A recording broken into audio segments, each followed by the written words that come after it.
a cada dia um de vocês. Eu sou, como meu irmãozinho falou ali, o André, marido da Lu, que está aqui. E nós somos lá da comunidade Mesa em Santos, uma comunidade que tem vai para o seu 4º ano. Estamos engatinhando ainda. Eu sou pastor com a Lu lá, e com o Gabriel e com a Thaisa, filho e nora, né? E tem sido uma bênção. Alguns irmãos aqui já foram lá, já tiveram a oportunidade de estar com a gente e ser bênção lá. E agradecer pela oportunidade. E hoje é um dia muito especial para nós, né? Eu acho que alguns aqui eu vi lá na conferência, e lá a gente falou disso também. É uma semana especial e a mais importante para o cristianismo. E eu acho que só um pouquinho. É o que nos norteia, né? Ter a certeza de que o nosso Senhor morreu, mas ressuscitou. E hoje a gente comemora esse dia, né? E esse dia que começou, na verdade, né, a Páscoa, nos tempos judaicos lá de Moisés, com o povo em cativeiro no Egito, com o povo sacrificando um cordeiro e colocando o sangue nos umbrais das portas, e ali eles foram libertos quando os primogênitos estavam sendo mortos. Mas o povo de Deus foi liberto ali. Mas a grande coisa é que essa Páscoa judaica apontava para Jesus, que é o Cordeiro de Deus, o verdadeiro Cordeiro, que tira todo o pecado das nossas vidas. Ele é o Cordeiro Pascual. E ele firmou esse sacramento na ceia, lá no cenáculo, nessa semana que a gente está findando e comemorando, né? E fez a aliança com o sangue dele. Mas eu queria também falar hoje sobre 3 verdades grandiosas que a Páscoa e essa mensagem da Páscoa apresenta para nós.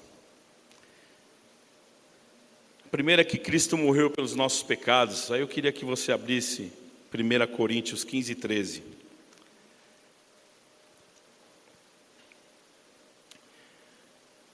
Pois o que primeiramente lhes transmiti foi o que recebi, que Cristo morreu pelos nossos pecados, segundo as Escrituras. A morte de Cristo não foi um acidente. Ele não morreu por ter sido vencido pelo poder de Roma. Não morreu porque Judas traiu e entregou por ganância a ele, nem porque o Sinédrio o entregou por inveja ao governo romano, e nem por uma covardia de Pilatos. Eu estou aqui apanhando, gente, do tablet. Vocês me desculpem. 1 Coríntios 15, eu falei 15, 3, desculpa, gente. Vou erguer aqui, porque o abençoado não está andando. Agora melhorou.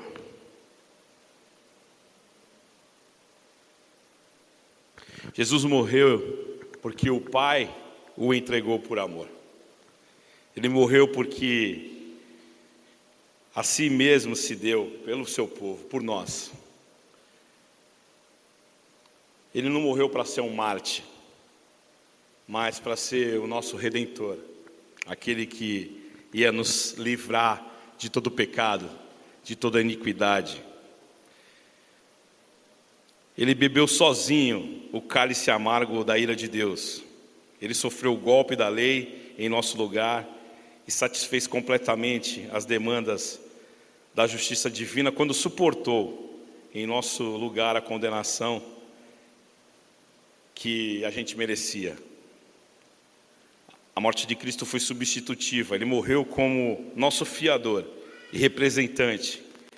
Ele morreu a nossa morte para nos dar a vida eterna. E um texto que eu gosto muito, lá em Colossenses 2, 13 a 15,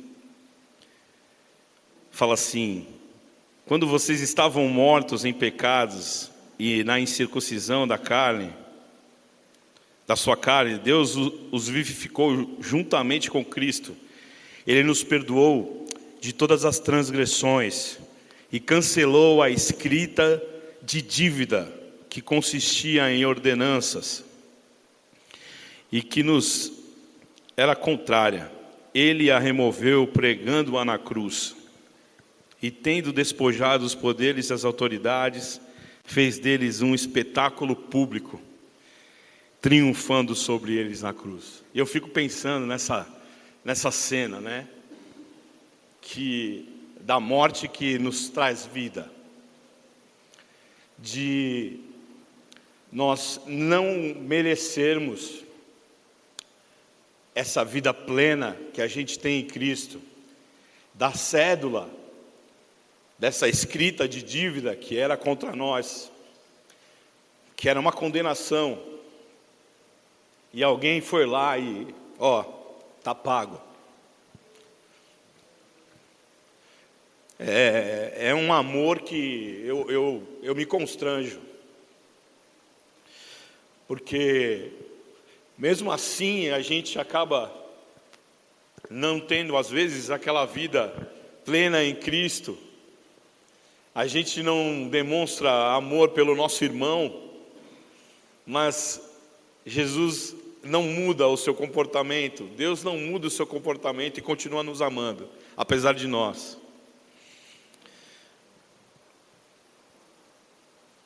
Eu continuo perdido aqui, gente. Eu sou horrível com eletrônico. Mas eu vou ligar o celular que fica mais fácil.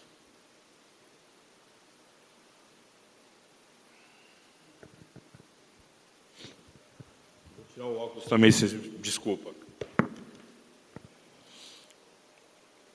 O segundo é que Cristo ressuscitou para a nossa justificação.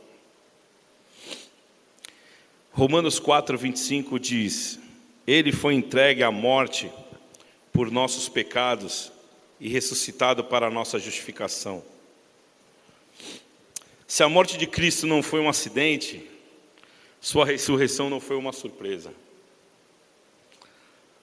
Essa morte não pôde detê-lo. Ao contrário, ele entrou nas entranhas da morte, arrancou o aguilhão da morte, matou a morte, ao ressurgir vitoriosamente, inaugurando a imortalidade.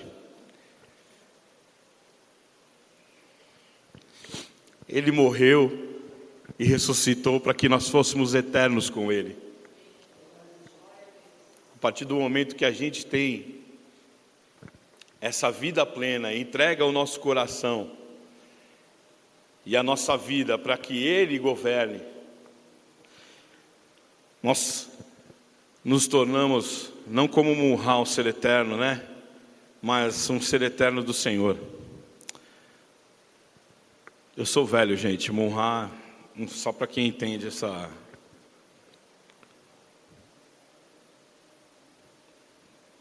até no celular eu fico perdido, gente.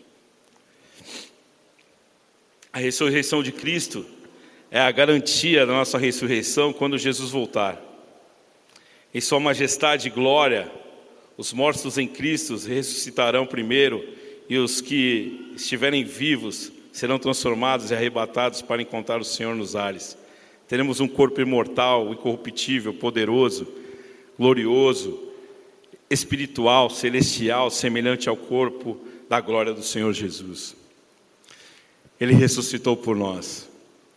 E essa morte que a gente vê, esse sacrifício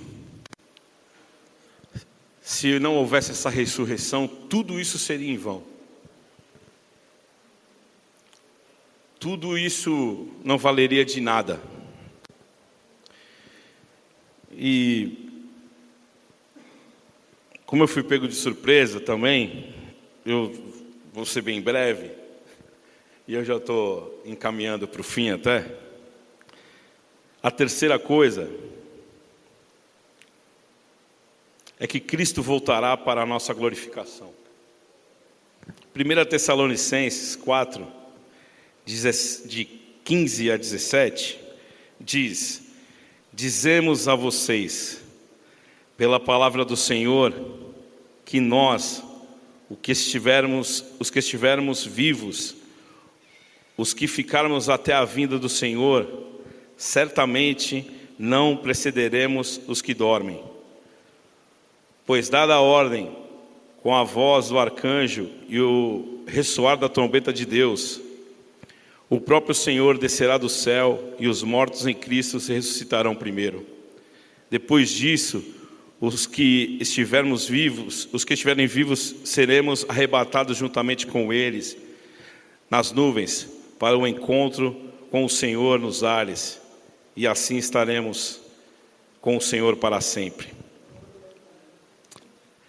Essa ressurreição nos garante que Ele voltará. Que Ele voltará e vai vir buscar a sua igreja. Que nós vamos estar com Ele para sempre, nessa eternidade. A volta de Jesus é o fundamento e o centro da esperança para nós. Ela é o pináculo das doutrinas evangélicas. Ela é a maior história da humanidade. Ele viverá para consumar a história, julgar as nações. Ele viverá para colocar todos os seus inimigos debaixo dos seus pés. Ele vai vir pessoalmente, ao vivo e a cores. Todos nós vamos ver. E eu sou grato, eu creio e espero que você também seja grato por esse amor incondicional. Esse paradoxo que da morte vem a vida,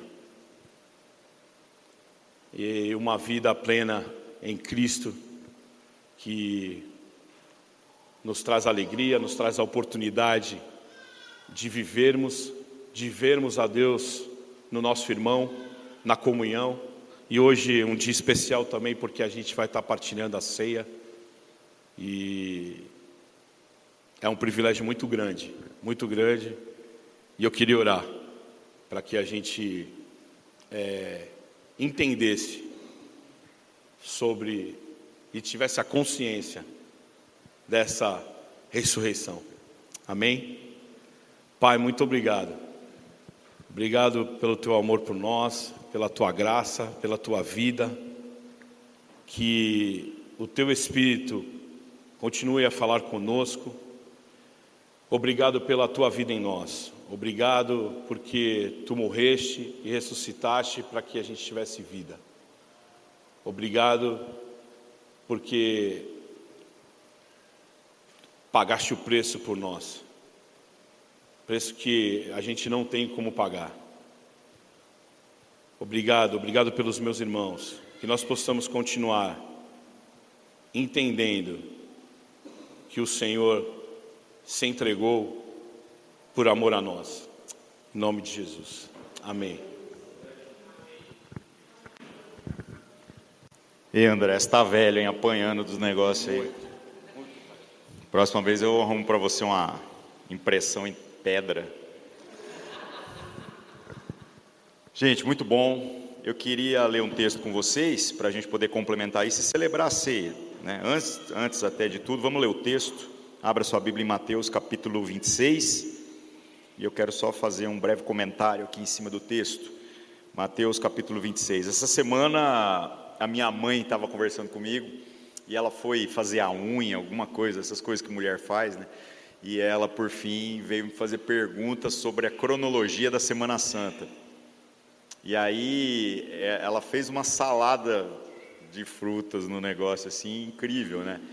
que ela falou assim: então, o que é esse negócio de ramos, né? Do domingo de Ramos e depois o lava-pés.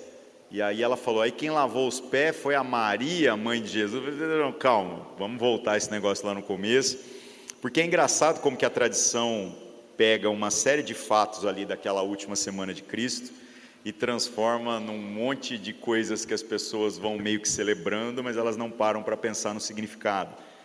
E a Páscoa é muito disso, até dentro do que o André apontou, a Páscoa judaica tinha um significado, e a Páscoa cristã, ela foi mudada de data. A gente não celebra a Páscoa na mesma data que os judeus.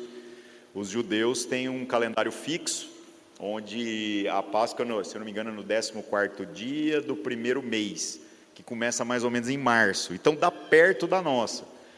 Só que quando a igreja depois compreendeu isso que foi falado, a respeito de que o nosso Cordeiro Pascal é Cristo, e não aquele Cordeiro que foi morto simbolicamente, passar sangue nas portas e tudo mais, houve um grande problema. O problema é que a instrução da Páscoa judaica, ela só funcionava para quem morava ali na região de Israel, porque quando você mudava de hemisfério, o calendário lunar não bate, aí a Páscoa em cada lugar do mundo teria que ser comemorada num dia diferente.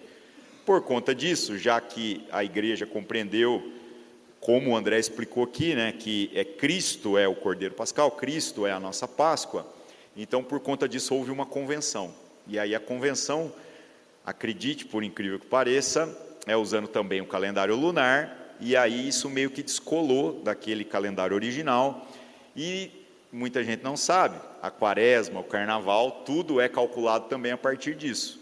Você vê lá, o primeiro domingo depois do equinócio de não sei o que lá, não lembro se é de inverno, de verão, eu só sei que no hemisfério sul é um equinócio e no norte é o oposto, para dar sempre no mesmo dia. E aí você conta 44 dias para trás, porque são 40 dias mais os domingos que são descontados, você tem o carnaval. Tem gente que nunca sabe porque o carnaval varia, por causa disso, tá?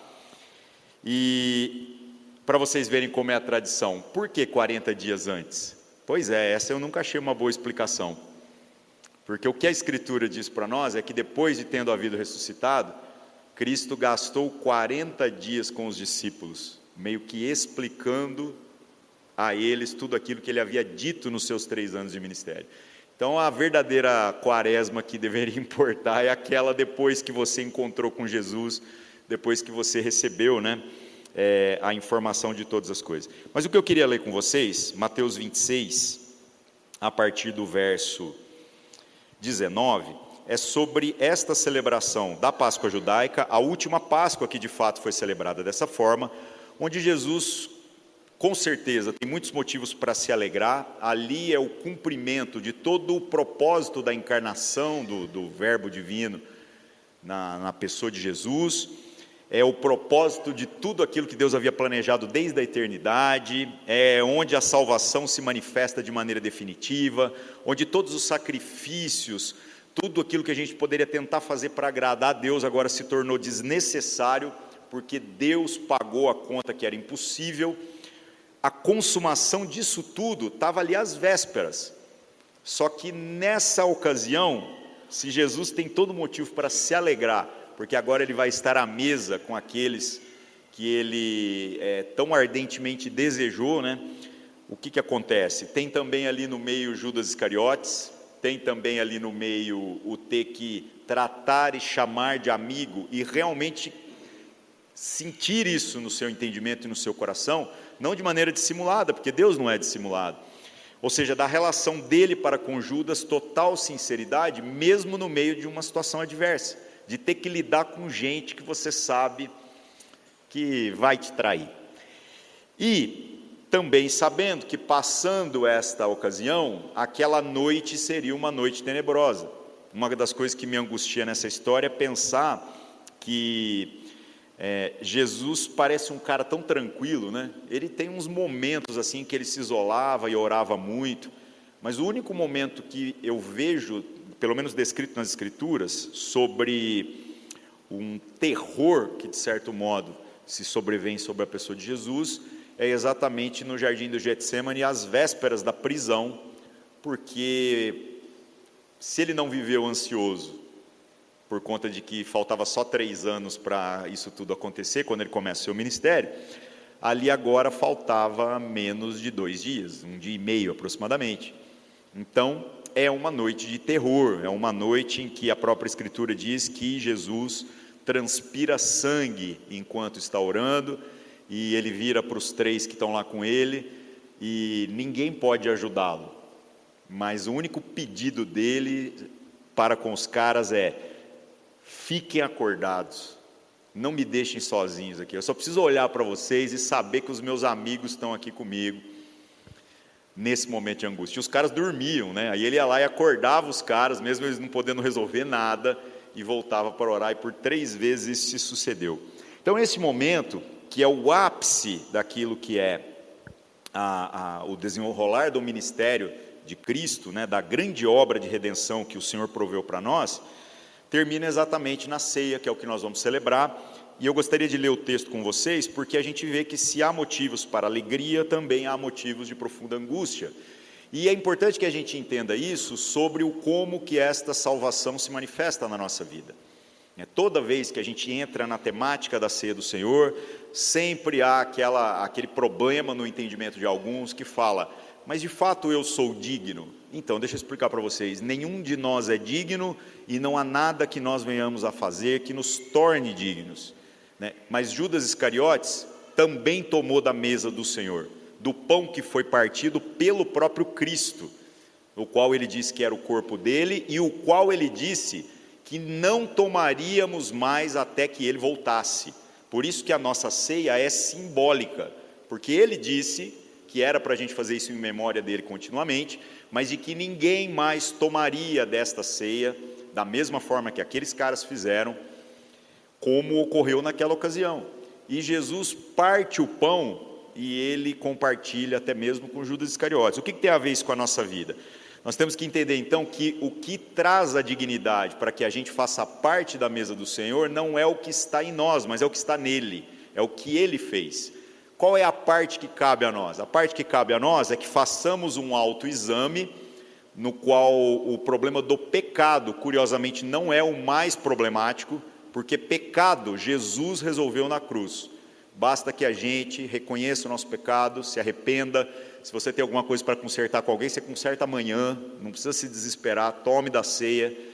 O que realmente nos desqualifica é puramente não entender o que é fazer parte da família de Deus e do reino de Deus, que é o tal do discernir o corpo, e que aquele que não discerne o corpo, ou seja, não entende o que é fazer parte disso, este é que está com um problema sério, porque aí ele está tomando de maneira leviana de algo que você jamais poderia comprar, você jamais poderia se tornar digno, mas Cristo nos deu a possibilidade de sentar nessa mesa. Então vamos viver de maneira a não ficar tentando provar que Cristo está errado sobre o que ele disse a nosso respeito, porque isso demonstra uma tamanha incoerência, né, da nossa parte. O texto diz assim, Mateus 26, 19: os discípulos fizeram como Jesus lhes ordenara e prepararam a Páscoa. E chegada a tarde, assentou-se à mesa com os 12. Só um parênteses aqui, viu, meus irmãos? Se vocês lerem os detalhes lá no Antigo Testamento sobre como era a Páscoa era o sacrifício de um cordeiro. O pão era um pão sem fermento e era para ser comido com ervas amargas. Não tem necessariamente os mesmos elementos que tem aqui, tá? Então esta Páscoa com certeza tinha a carne do cordeiro, senão não era Páscoa. Era uma regra entre eles. E aí diz, chegada a tarde, sentou-se à mesa com os 12, e comendo eles, disse: em verdade vos digo que um de vós me há de trair. Ou seja, já começou ruim essa refeição, né? O primeiro assunto que está descrito aqui, ele já traz uma notícia ruim. Verso 22, e eles, entristecendo-se muito, começaram cada um a dizer-lhe: porventura sou eu, Senhor? E ele respondendo disse: o que põe comigo a mão no prato, este me há de trair. Em verdade, o Filho do Homem vai, como acerca dele está escrito, mas ai daquele por quem o Filho do Homem é traído. Bom seria para este homem, se não houvera nascido. E respondendo Judas, o que o traía, disse: porventura sou eu, Rabi? E ele disse: tu o disseste. Verso 26, e quando comiam, Jesus, tomando o pão, abençoando-o, partiu e deu aos discípulos e disse: tomai, comei, isto é o meu corpo. E tomando o cálice e dando graças, deu-lhes dizendo: bebei todos, porque isto é o meu sangue, o sangue do Novo Testamento, que é derramado por muitos para a remissão dos pecados. Eu vos digo que desde agora não beberei mais deste fruto da vide, até aquele dia em que o beba de novo convosco no reino de meu Pai. E tendo cantado um hino, saíram para o Monte das Oliveiras. Os irmãos podem distribuir os elementos já da ceia, para a gente já celebrar em seguida, e eu quero fazer apenas algumas pequenas considerações aqui, né? O primeiro é, fazer parte da mesa do Senhor, meus irmãos, sempre vai envolver o desafio de que nós estejamos nos esforçando por viver pela máxima virtude, pelo máximo empenho da coerência, mesmo que nós estejamos cercados de circunstâncias que pareçam nos desabonar, ou dizer do nosso próprio entendimento de que nós não somos merecedores. Como eu disse, de fato nós não somos. Da mesma forma, pode ser que as circunstâncias que estão rodeando a sua vida possam trazer algum tipo de entendimento de que parece que Deus não está na sua vida, parece que de alguma maneira tudo aquilo que são essas promessas do Senhor, a gente não tem compreendido o efeito delas sobre a nossa existência. Mas acredite, nem mesmo a ceia que o próprio Senhor Jesus celebrou, essa que foi especial, essa que foi a sua última e que ele disse que não seria repetida até o dia que ele voltasse, essa ceia também foi tomada em angústia. Essa ceia também foi tomada com pessoas desagradáveis ali ao lado, o qual ele tem que chamar de irmão e tratar como irmão. O traidor não é um estranho, o traidor era alguém que estava muito próximo. E acredite, sabe qual é o grande peso do juízo de Deus sobre a vida de uma pessoa como Judas Iscariotes? É de que ele é mais indesculpável, por mais estranho que isso seja, do que qualquer outra pessoa, porque ele não pode dizer que não viu Deus e que não recebeu os afetos de Deus, e até mesmo ele recebeu a autoridade do nome de Jesus, porque quando ele saiu com os outros discípulos para evangelizar pessoas, o testemunho que a gente tem quando saem os 70 é de que eles voltaram alegres, porque no nome de Jesus expulsavam demônios, curavam doentes e faziam coisas miraculosas de todo tipo. Agora, já lá naquela ocasião, Jesus deixou muito claro, falou o seguinte: tudo isso não é o mais importante. O mais importante é que vocês considerem o privilégio de ter o nome de vocês no livro da vida. Ou seja, não é a dignidade do que nós fazemos, embora é óbvio que isso de certo modo vai sinalizar o quanto nós estamos alinhados com a vontade de Deus ou não. Mas o que realmente importa é que a gente compreenda quem Deus está dizendo que nós somos, para que então ousadamente possamos tomar desses elementos em memória de nosso Senhor Jesus Cristo, que estabeleceu um novo padrão.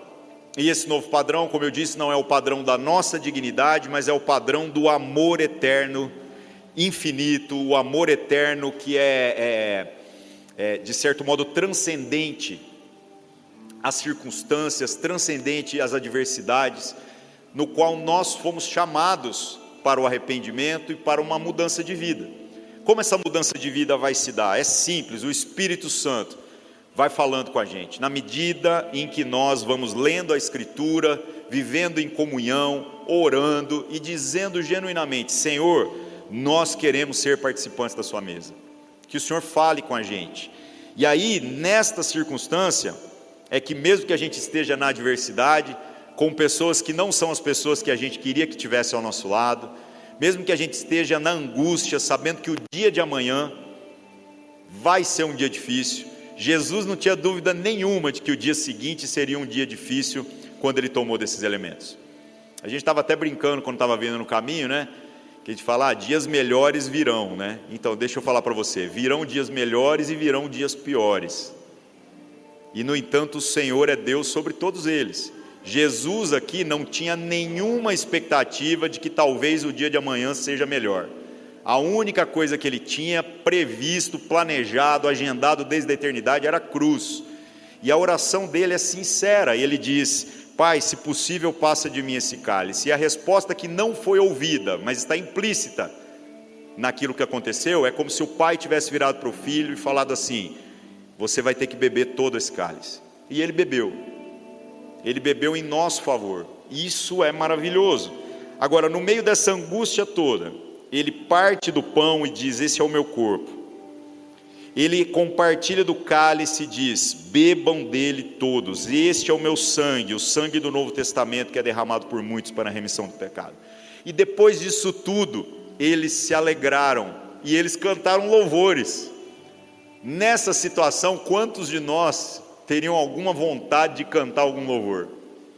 Entendam que Jesus era o mestre ali, ele que comandou tudo, a liturgia. Se eu fosse ele, eu falava: não, parou, vamos ficar de boa, vamos encerrar mais cedo hoje, porque o dia de amanhã vai ser um dia difícil. E no entanto, nem mesmo o próprio Cristo, sabendo qual é o seu destino, ele não deixa de fazer aquilo que é o mais elevado, o mais virtuoso, que é cantar louvores. Ou seja, diante do inevitável, ele ainda se alegra em Deus. Ele se alegra porque fazer parte do partir do pão e do compartilhar do cálice é a razão da encarnação do Cristo, e é a razão de todo o seu esforço, de todo o seu sacrifício. E isso tudo é a verdadeira Páscoa. O povo judeu na Páscoa foi liberto da morte que o Senhor fez que caísse sobre todos aqueles que lutavam contra a vontade do Senhor. E o Senhor castigou o povo no Egito severamente nesta ocasião. A passagem, que é o significado da palavra Páscoa, não é a passagem da escravidão para a terra prometida, é a passagem da morte que vem e pune aquele que está vivendo de uma maneira oposta àquilo que o Senhor deseja, que era que o povo fosse liberto. Agora, a Páscoa em Cristo, mais uma vez a morte teve que passar, só que dessa vez, por amor, nós fomos poupados. A morte esteve toda sobre Jesus Cristo, a minha morte e a sua morte. Mais uma vez, através da morte, houve libertação, só que agora uma libertação definitiva da escravidão do pecado. E agora nós podemos de fato dizermos: somos filhos de Deus, somos parte dessa família e vamos viver agora como o Senhor disse que nós deveríamos viver. Nessa consciência, que a gente possa orar e em seguida compartilhar dos elementos e tomar da ceia. Amém? Senhor nosso Deus, em nome de Jesus, o Senhor conhece o nosso coração, e como dá medo saber isso, porque não há nada que exista dentro de nós que possa ser escondido. Não há nada dentro de nós que de alguma maneira possamos vir a contar para o Senhor que o Senhor já não saiba. As nossas explicações são explicações apenas para nós mesmos, porque o Senhor nos conhece melhor do que nós mesmos nos conhecemos. Nesse momento nós pedimos perdão pelos nossos pecados. Nós pedimos perdão por aquilo que sabemos que está errado, aquilo que nós estamos em luta, e também por aquilo que eventualmente ainda não conseguimos nos libertar, mas que o Senhor nos ajude, que o seu Espírito trabalhe na nossa existência, e que possamos usufruir dos irmãos que o Senhor tem nos dado, para que a gente possa também encontrar ajuda para a libertação do pecado. Senhor, uma vez que o sacrifício do teu Filho Jesus é o que nos torna dignos de assentar nessa mesa, nós queremos agradecer pelo sacrifício do teu Filho, o verdadeiro Cordeiro de Deus que tirou o pecado do mundo, aquele que fez de si mesmo o sacrifício para que nós, tomando da sua carne e sendo abençoados pelo derramar do seu sangue, podemos agora não sermos visitados pelo dia da ira do Senhor, mas podemos ser chamados de filhos de Deus, podemos ser inseridos na família do Senhor. Pedimos perdão por todas as circunstâncias em que nós podemos estar desanimados, ou podemos estar com uma percepção de que o Senhor está distante, simplesmente porque as adversidades nos oprimem.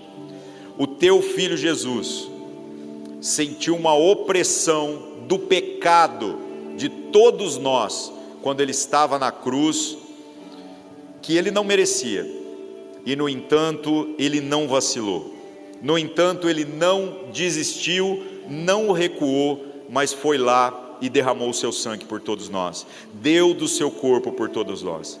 Neste espírito, em memória do teu filho Jesus, agradecendo pela morte que o visitou, para que nós fôssemos poupados, nós celebramos a Páscoa do Senhor, esse momento de fazer parte desta mesa e de poder compartilhar dos elementos. Em nome de Cristo Jesus, amém.